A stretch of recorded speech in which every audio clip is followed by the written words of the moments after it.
आज हम डिस्कस करेंगे कि एफबीआर को कैसे पता चल जाता है कि एक शख्स के पास प्रॉपर्टी आ गई है।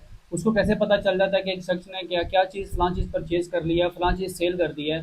वो हम कुछ चीज़ें कुछ बातें हम इस वीडियो में शेयर करेंगे कि जो आपको पता चल जाएगा कि एफबीआर को कैसे पता चल जाता है कि आपके पास क्या चीज़ आ गई है और क्या चीज़ चली गई है। आप देख रहे हैं आसान टैक्स, मैं हूँ मोहम्मद नीम अशरफ। चलते हैं अपने टॉपिक के ऊपर। आज आपको बताता हूँ कि एफबीआर के कुछ 5 जासूस हैं जो आप एफबीआर को बता देते हैं कि इस पर्सन के पास क्या चीज़ है। हम यानी फॉर एग्जांपल आपने कोई प्रॉपर्टी परचेज़ की है, प्रॉपर्टी परचेज़ की है या आपने प्रॉपर्टी को सेल किया है, तो जो लैंड मार्क जो से हैं, जो लैंड वाला डिपार्टमेंट है, वो एफबीआर को बता देता है कि जी फलां पर्सन ने जी प्रॉपर्टी ले ली है। अब इसको जाके आप पूछ लें कि इन्होंने प्रॉपर्टी ली कहाँ से है। या अगर वो प्रॉपर्टी कोई पर्सन सेल कर देता है तो भी रिपोर्ट कर दी जाती है कि जी फलां पर्सन ने प्रॉपर्टी सेल कर दी है। अब इसको आप पूछ सकते हैं जी इसने प्रॉपर्टी क्यों सेल की और वो पैसा कहाँ गया, क्या इसने अपने रिटर्न में सारे का सारा शो करवाया कि नहीं करवाया। नंबर टू, अगर आप कोई गाड़ी परचेज कर लेते हैं, जब गाड़ी परचेज करते हैं तो एक्साइज वाले बता देते हैं, एक्साइज वाले एफबीआर को बताते हैं जी फलां पर्सन के नाम पे गाड़ी रजिस्टर्ड हो गई है। अब आप इसको ज़रा पूछ लें कि इसने गाड़ी ली कैसे है। अगर कोई पर्सन गाड़ी को सेल कर देता है तो भी पता चल जाता है जी फलां पर्सन ने गाड़ी सेल कर दी है। अब आप ज़रा इसको पूछ लें कि इसने जो गाड़ी सेल की है इसके पैसे इसने रिटर्न में शो भी करवाए हैं कि नहीं करवाए।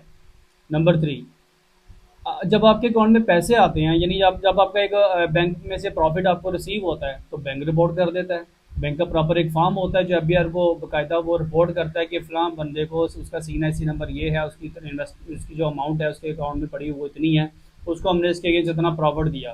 वो एफबीआर को भी रिपोर्ट करता है और आपको तो प्रॉफिट आ ही जाता है। यानी बैंक भी आपको आपकी तमाम चीज़ें एफबीआर को रिपोर्ट कर देता है। फिर वो बैंक आगे से कहता है जी अब आप इस पर्सन से पूछ लें जिसने जो पैसा रखा वो पैसा इसका वाइट भी है कि नहीं है, और जो प्रॉफिट ये ले रहा है क्या ये डिक्लेयर भी कर रहा है कि नहीं कर रहा है। उसके बाद आप अगर कोई बैरून मुल्क सफ़र कर लेते हैं तो ट्रैवल वाले आपकी रिपोर्ट कर देते हैं कि ये पर्सन आउट ऑफ कंट्री जा रहा है, आ रहा है, जा रहा है, आ रहा है, तो क्या इसको भी ज़रा पूछ लें कि ये जो पैसा इधर उधर खर्च कर रहा है, क्या ये पैसा इसने अब ये रिटर्न में रिपोर्ट भी किया कि नहीं किया, क्या इसने एक्सपेंस शो भी करवाया हुआ है कि नहीं करवाया हुआ। यानी आपको हर तरफ से आपकी जो रिपोर्टिंग है ना वो एफबीआर को जा रही है, वो किसी भी सूरत में हो।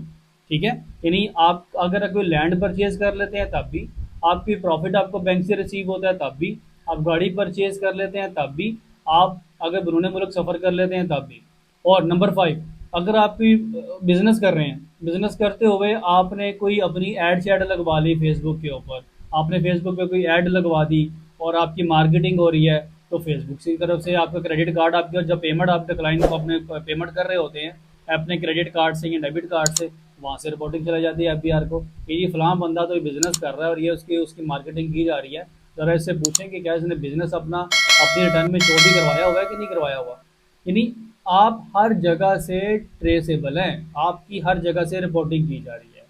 तो ये चीज़ें थोड़ी सी आपको मैंने बतानी थी कि आप जो काम कर रहे हैं, जो भी चीज़ें आप खरीद रहे हैं, जो भी आप चीज़ें सेल कर रहे हैं, हर किस्म की जो रिपोर्टिंग है वो एफबीआर को जा रही है। ये एफबीआर के बेसिकली 5 जासूस हैं जो एफबीआर को रिपोर्ट कर रहे हैं आपके बारे में, मेरे बारे में, कि ये बंदा इस टाइम क्या परचेज कर रहा है, क्या सेल कर रहा है। और अगर आप उसको अपनी रिटर्न में शो नहीं करवाते तो आपको नोटिस आ सकता है, और अगर आप शो करवा देते हैं और आपको फिर भी नोटिस आ सकता है अगर अगर एफबीआर को कोई कोई किसी किस्म की कोई कन्फ्यूजन होती है, तो आप उसकी कंप्लाइंस करवाएं। और अगर आप ठीक हैं तो आपको उसकी पेनल्टी नहीं पड़ेगी, अगर आप ठीक नहीं हैं तो डेफिनेटली आपको उसकी पेनल्टी पड़ेगी। नई वीडियो के साथ इंशाल्लाह आपके पास दोबारा फिर हाजिर होंगे, तब तक की इजाज़त दें। अल्लाह हाफिज़।